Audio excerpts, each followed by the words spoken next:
अस्सलाम वालेकुम students, previous lecture में मैं बता चुका हूँ अगर आपने मॉडल पेपर से फुल मार्क्स लेने हैं तो आपको क्या कुछ करना है। तो इस लेक्चर में मैं दोबारा आपको बताऊँगा चूँकि ये भी उसका हिस्सा है। फर्स्ट क्वेश्चन हमारा सेकंड क्वेश्चन हमने प्रीवियस लेक्चर में किया, अब हमने थर्ड क्वेश्चन इसमें करना है। तो स्टूडेंट फर्स्ट पे हमारा आ रहा है improper fraction. Students improper fraction क्या होती है इसको सबसे पहले आपने समझना है। वैसे तो मैंने आपको बताया था प्रीवियस लेक्चर में भी कि डेफिनेशंस आपने बुक से कर लेनी है, बुक के एंड से वो मैं आपको बता दूंगा कि कौन सी डेफिनेशंस पेपर में आती हैं। बहरहाल यहाँ पे मैं आपको बता देता हूँ कि इम्प्रॉपर फ्रैक्शन कौन सी होती है। ऐसी फ्रैक्शन जिसमें डिनोमिनेटर ग्रेटर हो नोमिनेटर से, तो हमारे पास वो कहलाती है प्रॉपर फ्रैक्शन।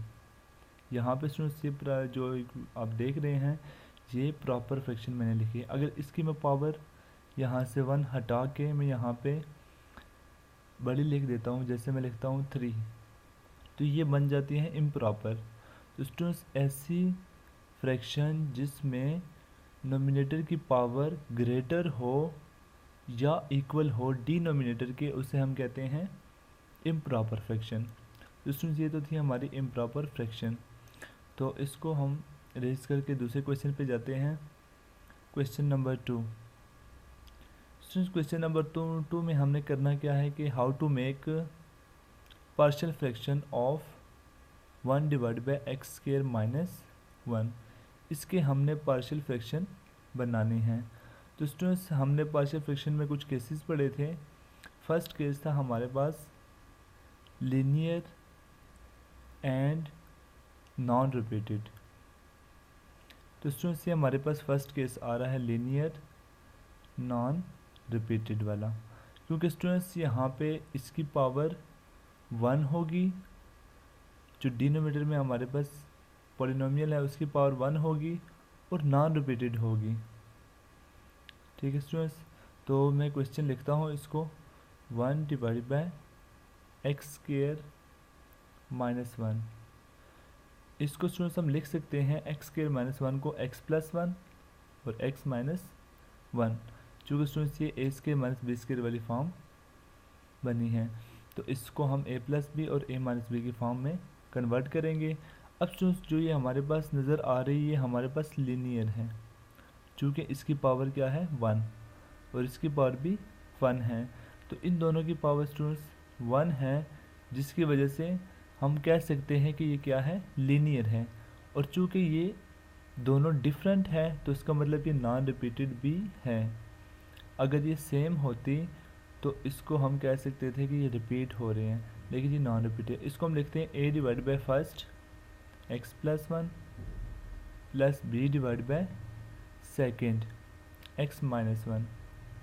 तो स्टूडेंट्स यहाँ से जब इस तरह इसको हम लिख लेंगे तो इसको इक्वेशन 1 का नाम दे देते हैं।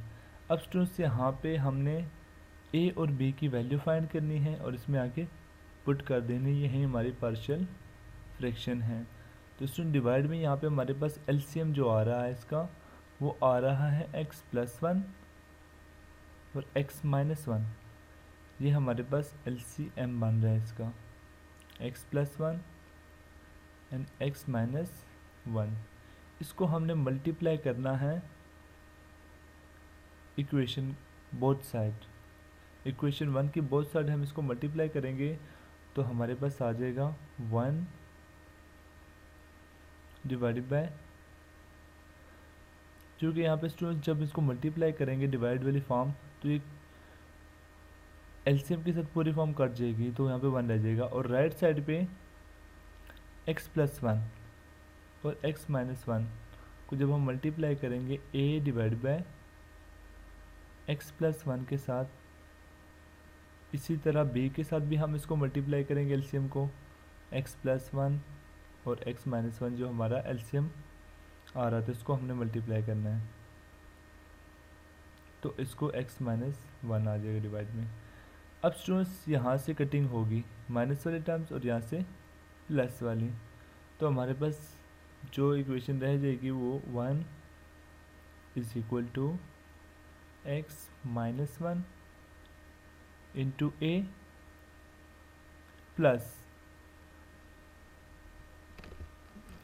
एक्स प्लस 1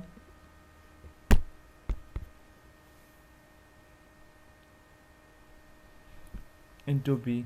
तो स्टूडेंट्स ये हमारे पास सेकेंड इक्वेशन बन गई है।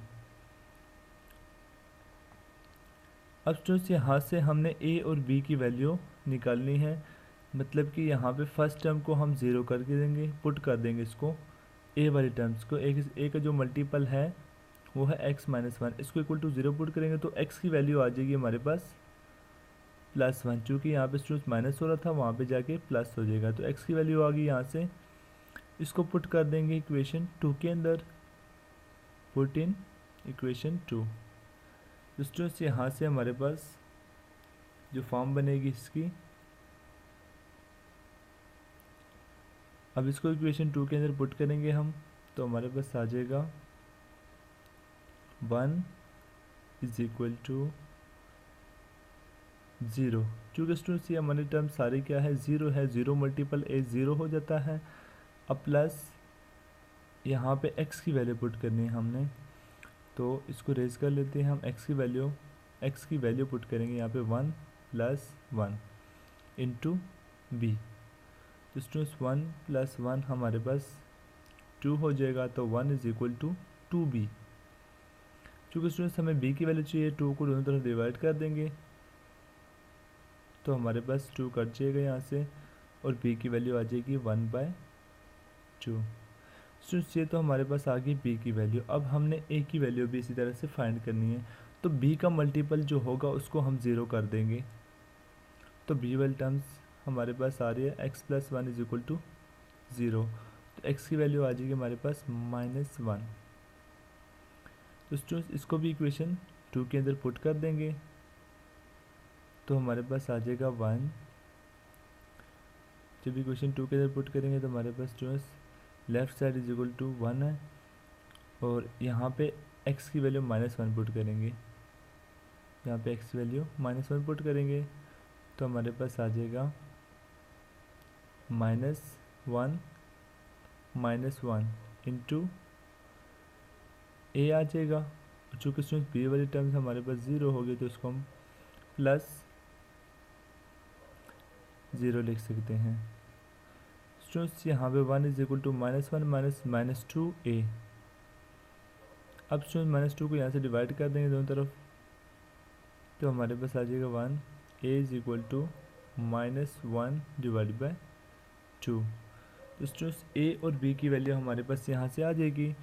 a और b की वैल्यू को हमने पुट करना है इक्वेशन 2 के अंदर, put a and b। a and b की वैल्यूज हमने पुट करने इन इक्वेशन 1। तो इस इक्वेशन 1 के अंदर जब हम इसकी वैल्यू पुट करेंगे तो हमारे पास आ जाएगा 9। अब जो हमारे पास आएगा वो 1 डिवाइड बाय, यहाँ पे हमारे पास इक्वेशन 1 के अंदर पुट करेंगे 1 divide by x plus 1 into x minus 1 is equal to a की स्टूडेंट्स वैल्यू हमारे पास चूँकि -1/2 थी, तो यहाँ पे हम इसकी वैल्यू पुट कर देते हैं, सीधा b की वैल्यू भी पुट कर देते हैं। b की वैल्यू हमारे पास 1/,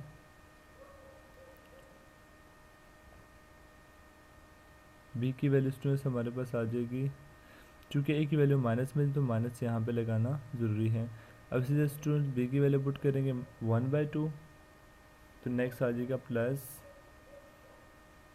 1 divide by 2 into x minus 1। तो स्टूडेंट्स ये हमारे पास आंसर आ गया है कि हमने पार्शियल फ्रैक्शन बनाए हैं, जो हमारे पास क्वेश्चन था उसके हमने पार्शियल फ्रैक्शन बनाए हैं। तो स्टूडेंट्स आपके पास जब भी कोई क्वेश्चन आपका आए और उसकी लीनियर और नॉन रिपीटेड हो, तो उसको हम इसी तरीके से इसके पार्शियल फ्रैक्शन बनाएंगे और उसके बाद ए और बी की वैल्यू निकाल के उसके अंदर पुट कर देंगे। तो स्टूडेंट्स हमारे पास next 1 divide by 1 x minus 1 whole square. अब स्टूडेंट्स ये लीनियर है, लेकिन ये इसकी पावर बता रही है कि रिपीट हो रहा है कितनी दफ़ा, 2 दफ़ा। स्टूडेंट्स ये 2 टाइम रिपीट हो रहा है, तो इसको हमने a divide by first x minus 1 into b divide by x minus 1 whole square. तो फर्स्ट टाइम पे हमारे पास उसकी पावर 1 आएगी, सेकंड में हमारे पास 2 आ जाएगी। स्टूडेंट्स इसी तरह अगर 3 होती तो हम उसको नेक्स्ट लिख लेते, x माइनस 1 की पावर 1 आ जाएगी, x माइनस 2, x माइनस 1 की पावर 2, 3 एंड सो ऑन। तो स्टूडेंट्स उम्मीद है आपको ये पार्शियल फ्रैक्शन वाला टॉपिक समझ आएगा। अब हम चलते हैं नेक्स्ट क्वेश्चन की तरफ। नेक्स्ट क्वेश्चन हमारे पास है find a minus b if a is equal to 2 3 5 7 and b is equal to 3 5 8। इसको हमने स्टूडेंट्स 2 सेट हमें दिए हुए हैं, a एंड b हमने फाइंड करना है a माइनस b। तो स्टूडेंट्स मैं लिखता हूँ a minus b is equal to set a हमने पहले रखना है, तो सेट ही हमारे पास है 2 3 5 7 माइनस, अब हमने सेट 2 b रखना है 3 5 8। अब स्टूडेंट्स हमने इनको माइनस करना है। माइनस कैसे करते हैं, सेट फर्स्ट सेट में कि वो अरकान जो सेट सेकंड सेट में ना हो वो हमारे पास a माइनस बी कहलाते हैं। जैसे स्टूडेंट्स यहाँ पे हम देख रहे हैं कि फर्स्ट सेट के एलिमेंट जो है हमारे पास 3 यहाँ पर भी है और सेकंड सेट में भी है, और 5 फर्स्ट सेट में भी है सेकंड में। स्टूडेंट्स ये दोनों एलिमेंट इसमें से माइनस हो जाएंगे, तो हमारे पास आ जाएगा 2, 7। तो ये हमारे पास स्टूडेंट्स इसका आंसर आ गया है a माइनस बी का। तो सिमिलरली हमने नेक्स्ट करना है इसका, ये फाइनल आंसर हमारे पास a माइनस बी आ गया। छोटा सा न्यूमेरिकल था, जस्ट आपको 2 सेट अगर आपको दिए हों उनको माइनस करना हो तो कैसे हम करेंगे। तो ये स्टूडेंट्स आपने देख लिए, सेट a के वो अरकान जो सेट b में ना हो वो हमारे पास उन दोनों का दरमियान में फ़र्क कहलाता है। अब स्टूडेंट्स इंटरसेक्शन, नेक्स्ट क्वेश्चन है define intersection of 2 sets. 2 sets की इंटरसेक्शन कैसे फाइंड करते हैं। तो स्टूडेंट्स इसको भी हम इसी क्वेश्चन को यूज़ करते हुए हमने इसको भी डिफ़ाइन करना है, चूँकि ए इंटरसेक्शन बी को हम यू लेकिन उल्टी यू की फॉर्म में लिखते हैं, तो ये हमारे पास इंटरसेक्शन की अलामत है। अगर यही हम करते हैं, इसी क्वेश्चन को लिख लेते हैं ए और बी के दरमियान इंटरसेक्शन हो तो उसको लिखेंगे A intersection B is equal to, अब सेट ए हमारे पास है 2 3 5 7 एंड सेट बी हमारे पास है 3 5 3 5 8। तो स्टूडेंट्स ये हमारे पास सेट बी भी आ गया है। अब स्टूडेंट्स यहाँ से हमने दोनों की इंटरसेक्शन फाइंड करनी है। इंटरसेक्शन वो हिस्सा होता है जो दोनों सेट्स के अंदर कॉमन आ रहा हो, ठीक है स्टूडेंट्स। तो हमें पता है इंटरसेक्शन कॉमन हिस्से को कहते हैं 2 सेट्स का, जो यहाँ पे हमारे पास आ रहा है फर्स्ट सेट में 3 सेकंड में भी 3, तो हमारे पास आ जाएगा 3। फर्स्ट हमारे पास आ जाएगा 3, सेकंड हमारे पास 5, चूँकि 5 भी दोनों में रिपीट हुआ है। तो स्टूडेंट्स ये हमारे पास आंसर आ गया है ए इंटरसेक्शन बी का। स्टूडेंट्स इसी तरह से आप यूनियन भी फाइंड कर सकते हो। यूनियन 2 सेटों के दरमियान वो सेट जो दोनों को इकट्ठा करके लिखे, लेकिन एक नंबर को आपने एक बार लिखना है, उसको रिपीट नहीं करना। तो स्टूडेंट्स आपने हर क्वेश्चन को एक न्यूमेरिकल की फॉर्म मतलब कि हर एक न्यूमेरिकल को आपने एक टॉपिक की फॉर्म में समझना है। फर्स्ट किया, अब ए यहाँ पे ए माइनस बी था, मैंने आपको ए इंटरसेक्शन बी भी बता दिया और अब ए यूनियन बी भी आपको बता देता हूँ यहाँ पे कि ए यूनियन बी हम कैसे फाइंड करते हैं। तो फर्स्ट सेट हमारे पास 2 3 5 7 यूनियन, सेकेंड सेट हमारे पास 3 5 8। इसका हम स्टूडेंट्स यूनियन फाइंड करें। यूनियन का मतलब होता है इकट्ठा करके लिखना, लेकिन एक नंबर को एक ही टाइम लिखना है, उसको रिपीट नहीं करना। 2, नेक्स्ट हमारे पास आ रहा है 3, दोनों के अंदर जो आ रहा है, फिर 4 तो है नहीं स्टूडेंट्स, यहाँ पे 5 आ जाएगा, एंड 7 8। तो स्टूडेंट्स ये वो एलिमेंट थे जिसको हम वन टाइम लिख सकते थे इकट्ठा करके, तो ये हमारे पास आ गया है यूनियन।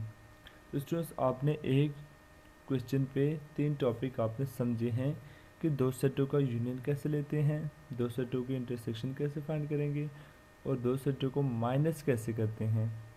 उसमें से तीनों क्वेश्चन हमने यहाँ पे समझे हैं एक ही टॉपिक पे। अब सुन नेक्स्ट क्वेश्चन पे चलेंगे। हमारे पास है find B cross A if B is equal to 0 3 4। एक सेट ए हमें दिया हुआ है जिसके एलिमेंट है 0 3 4 और सेट बी हमारे पास है -1 3। अब स्टूडेंट्स हमने फाइंड करना है B cross A is equal to if A is equal to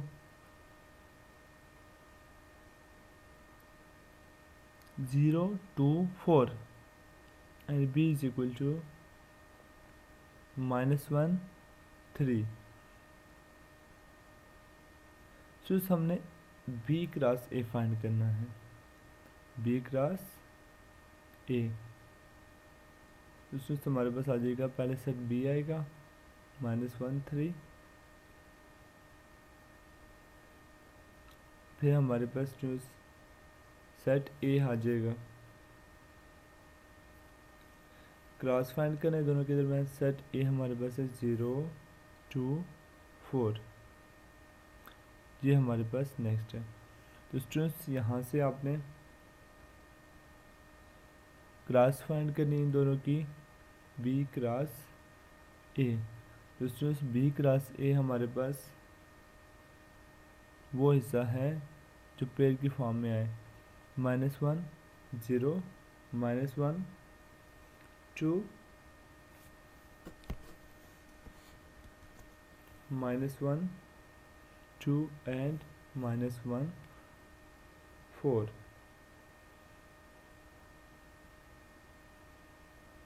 next हमारे पास आ जाएगा 3 3 0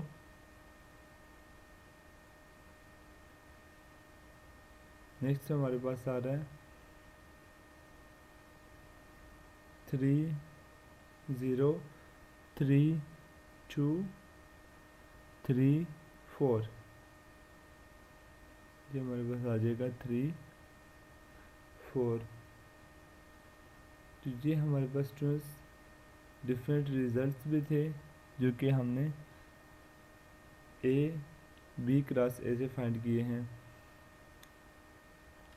अब स्टूडेंट्स यहीं पे हम अगर इसको टॉपिक की तरह समझे तो हम इसको लिख सकते हैं एक और, अगर हमें ए दिया हुआ हो तो हम ए क्रॉस ए भी फाइंड कर सकते हैं। ए क्रॉस ए हमारे पास है 0 2 4,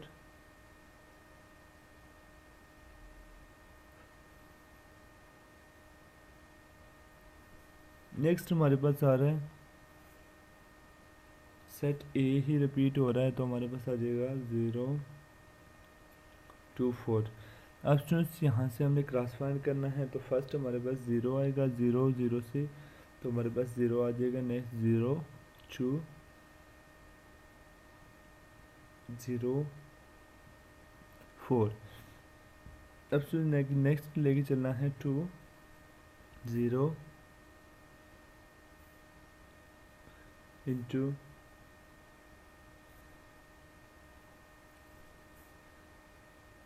2 2 2 4, ये हमारे पास। अब नेक्स्ट है 4 4 0 4 2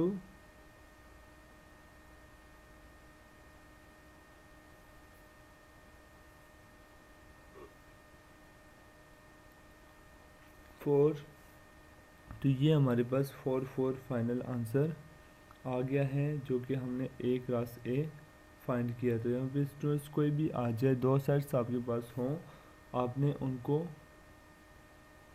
मल्टीप्लाई करना हो, क्रॉस फाइंड करना हो, तो आपने इसी तरह से सॉल्व करना है इसको। तो नेक्स्ट क्वेश्चन हमारे पास स्टूडेंट, नेक्स्ट क्वेश्चन हमारा है find domain set and range set of if R is equal to. एक रिलेशन आपको दिया हुआ है, उसमें से आपने डोमेन और रेंज सेट फाइंड करना है। तो स्टूडेंट सिंपल है, डोमेन सेट वो सेट होता है जो फर्स्ट में आ रहा है हमारे पास। जैसे हमारे पास पहले मैं लिख देता हूँ सेट आर 3 4 3 5। तो स्टूडेंट्स यहाँ पे हमें पता है कि हर पेयर्स के अंदर एक एक्स का रुकन है और एक वाई का। तो जो एक्स का रुकन है वो हमारे पास कहलाता है डोमेन। हमें पता है हर सेट एक एक्स और वाई का वाई से मिलके बनता है। तो स्टूडेंट्स यहाँ पे एक्स वाला जो भी हमारे पास रिलेशन आ रहा है, रिलेशन के अंदर जो एक्स आ रहा है वो हमारे पास डोमेन कहलाता है, इस रिलेशन का डोमेन। तो हमारे पास डोमेन आएगा 1, यहाँ पे आ रहा है इस पहले पेज के अंदर 1, दूसरे पेज के अंदर 2 आ रहा है हमारे पास, नेक्स्ट 3 2 और 3। सो जो हमारे पास रिपीट हो रहा है उसको हमने नहीं लिखना। तो हमारे पास 3 रिपीट हो रहा है, तो हम 3 को एक टाइम ही लिखेंगे डोमेन के अंदर, क्योंकि वो रिपीट हो गया है। अब स्टूडेंट्स यहाँ से आगे हमने रेंज बतानी है। रेंज हमारे पास आर ए एन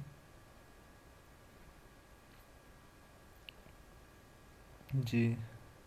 तो रेंज हमारे पास आ जाएगी, जैसे कि पहले से मैं आपको बता चुका हूँ, जो सेकंड पेज है वो हमारे पास रेंज कहलाएगा। जैसे 2 1 4 5 2 1 4 5।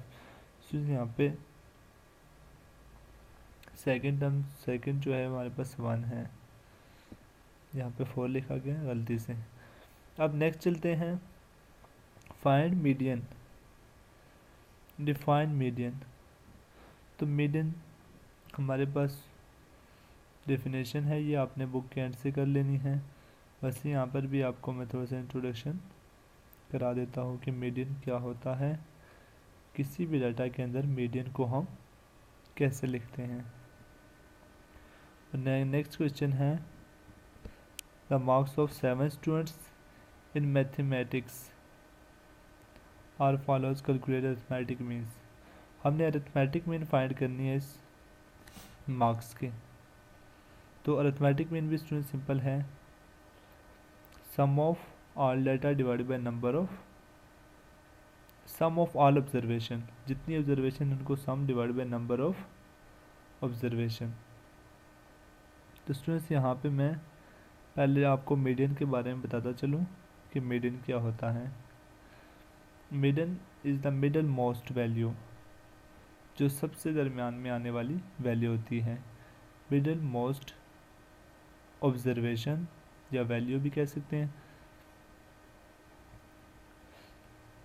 After arranging data in ascending और डिसेंडिंग ऑर्डर, डाटा को हमने अरेंज भी करना होगा पहले, या तो असेंडिंग ऑर्डर में या फिर डिसेंडिंग ऑर्डर में, तब जाके हमारे पास मिडिल मोस्ट वैल्यू जो होगी वो हमारे पास कहलाएगी मीडियन। दूसरे नेक्स्ट क्वेश्चन पे आते हैं, अरिथमेटिक मीन फाइंड करेंगे यहाँ पे हम। तो अरिथमेटिक मीन 7 स्टूडेंट्स का हमने फाइंड करना है। तो यहाँ पे हम आके पहले इसका फार्मूला लिख लेते हैं। अरिथमेटिक मीन को हम शॉर्ट में AM लिखते हैं। तो हमारे पास होता है sum of all observation, sum of all observation divided by number of observation, मतलब कि जितनी दफ़ा ये ऑब्जर्वेशन आए हैं, जैसे कि 7 दफ़ा। पहले से क्वेश्चन में बता चुका है कि 7 स्टूडेंट है, तो ऑब्जर्वेशन का नंबर हमारे पास 7 है। तो यहाँ पे मैं डाटा लिखता हूँ सारा, 45 plus 60 plus 74 plus 85 plus 65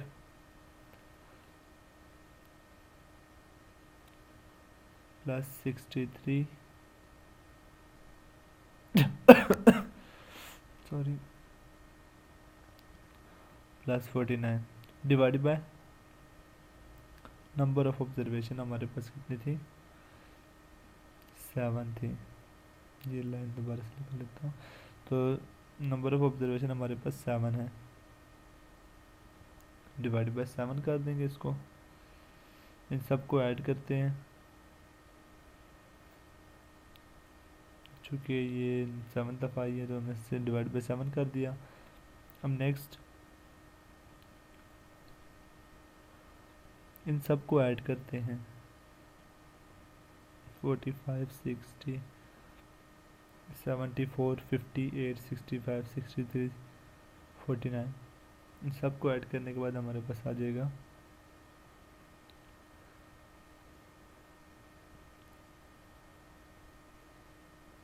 114 divide by 7। 7 से डिवाइड करेंगे स्टूडेंट्स, यहाँ से हमारे पास आ जाएगा 59.14। तो ये हमारे पास अरिथमेटिक मीन आ गया। तो स्टूडेंट्स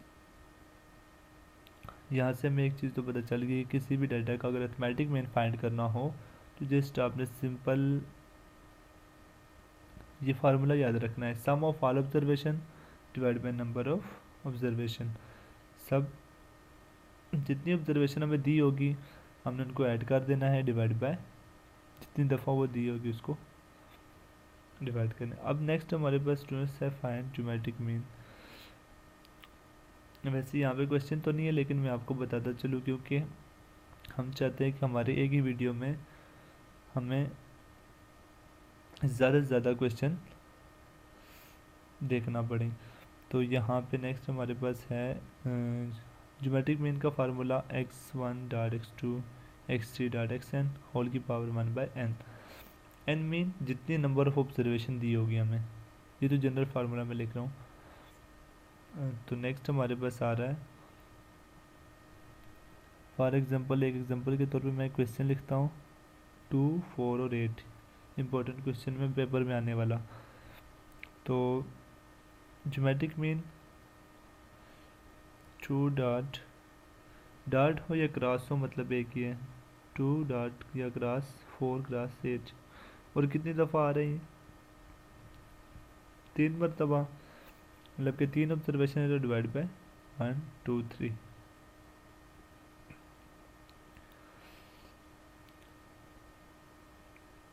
नंबर ऑफ ऑब्जर्वेशन कहलाता है ये n, हमें पता है। नेक्स्ट इनको मल्टीप्लाई करते हैं, 64 डिवाइड बाय 1/3। अब 64 को हम क्या लिख सकते हैं, 4 की पावर 3, 3 से कैंसिल आउट हो जाएगा, तो हमारे पास आ जाएगा 4 आंसर। अब स्टूडेंट्स नेक्स्ट क्वेश्चन हमारा जो आ रहा है वो है हार्मोनिक मीन का। तो हार्मोनिक मीन भी यहाँ पे हम देखेंगे, क्योंकि हमने अरिथमेटिक मीन, ज्योमेट्रिक मीन और हार्मोनिक मीन इकट्ठे ही करने हैं, क्योंकि हमारे पास एक ही टॉपिक में आता है। तो नेक्स्ट हार्मोनिक मीन में फार्मूला लिखते हैं हार्मोनिक मीन का। हार्मोनिक मीन का फार्मूला होता है n divided by summation 1/x। जो भी ऑब्जर्वेशन होगी उसको हमने इन्वर्स फाइंड करना है 1/x करके। जब उनको 1/x फाइंड कर लेंगे, फर्स्ट की हमारे पास डेटा है 125484, ये हमें गिवन है। इसका हमने फाइंड करना है हार्मोनिक मीन। सबसे पहले मैं यहाँ पे लिखता हूँ x और उसका इन्वर्स मीन 1/x। x हमारे पास ऑब्जर्वेशन है और 1/x हमारे पास उसका, चूँकि हमने अब यहाँ पे 1/x का फाइंड कर लेते हैं, तो 1/x हमारे पास आ रहा है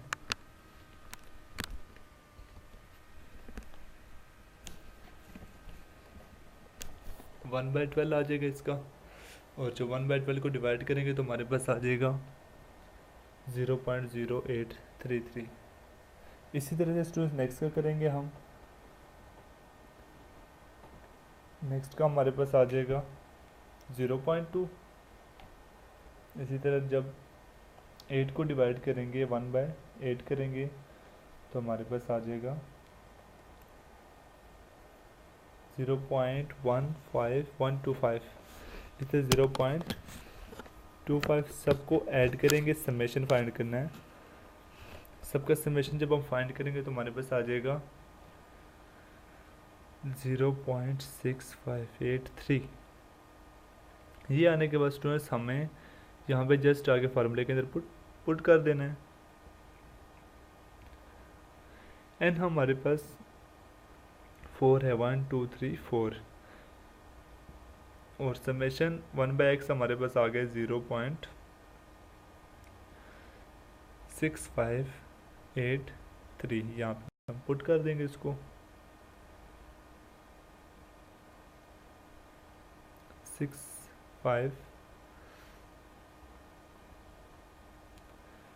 0.6583।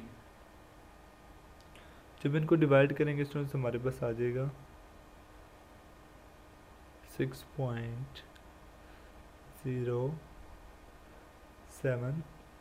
तो ये हमारे पास आंसर आ गया है। तो स्टूडेंट्स आपने देखा किस तरह से हमने हार्मोनिक मीन, मतलब कि शुरू से अगर देखें तो arithmetic mean, geometric mean and harmonic mean find किया। अब नेक्स्ट चलते हैं। हमारे पास जो फोर्थ क्वेश्चन है वो मोस्टली डेफिनेशंस पर मुश्तमिल है। फर्स्ट डेफिनेशन है define radian measure of angle. Second है how many minutes are in two right angles. Two right angles के अंदर हमने मिनट्स फाइंड करने हैं।